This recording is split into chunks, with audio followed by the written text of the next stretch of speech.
much earlier this week, I was in Colombia at an emergency meeting defending the sovereignty and dignity of the peoples of Latin America and against the imperialism of Donald Trump. While I was there, I met President Gustavo Petro, who in 2013 said, "What is happening in Gaza is a rehearsal for the rest of the world." And he was right.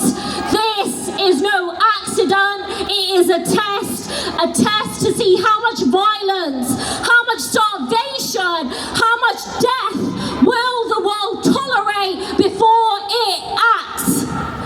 Israel, a genocidal terrorist state, now claims over 71,000 Palestinians have been killed, but that number is a lie.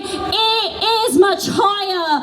Palestinians have tried to tell the world that their families are buried under the rubble, that there are mass graves, that entire neighborhoods have been destroyed, and it is our government as well as Israel's other backers that have tried to make the Palestinians disappear. But the Palestinian people are a resilient people. They have refused to disappear. They have stayed. They have returned to live in the rubble of their own land. And this, the 34th national demonstration, is here happening once again because the genocide has not ended. Apartheid has not been dismantled, and we will continue until the Palestinian people are free, free, free, free, free.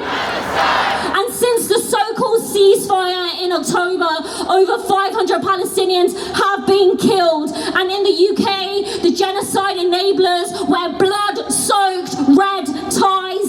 This Labour Party threatens local councils for standing in solidarity with Palestine. This Labour government continues to sell arms while preaching to the rest of the world about human rights. They did not stop arms sales, they lied. Shame on Keir Starmer. Keir Starmer, shame on you. Shabana Mahmood, shame on you. David Lammy, shame on you. Yvette Cooper. And yet, there is so much courage. The Palestine Action prisoners, people who targeted arms manufacturers, who refused to let genocide go unchallenged, they are not terrorists, they are heroes. And they are part of a global movement who will not forget, who will not forgive, who will not stop. Students occupying campuses, dock workers refusing to load weapons, flotillas delivering food and medicine, strikes, sit-ins, demonstrations all around the world where people are fighting back. And let me be clear, you cannot oppose genocide while supporting Zionism.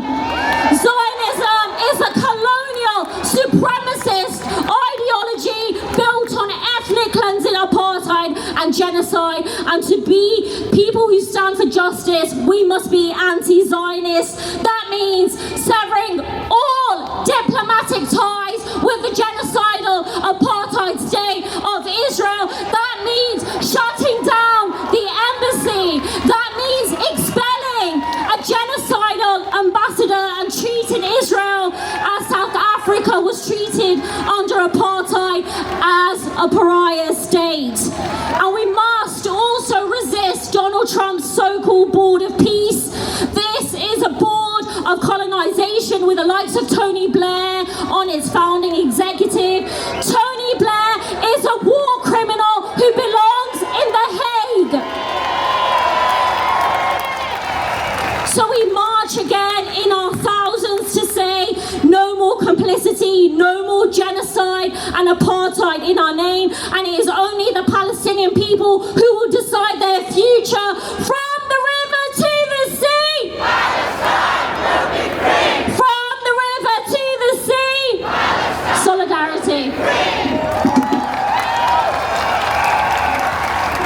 Thank you, Zara. Keep up the good work. You know that Zara is subject to awful racist and misogynistic abuse on social media because she speaks up for justice and she speaks up for the Palestinian people. So let's hear it again for Zara.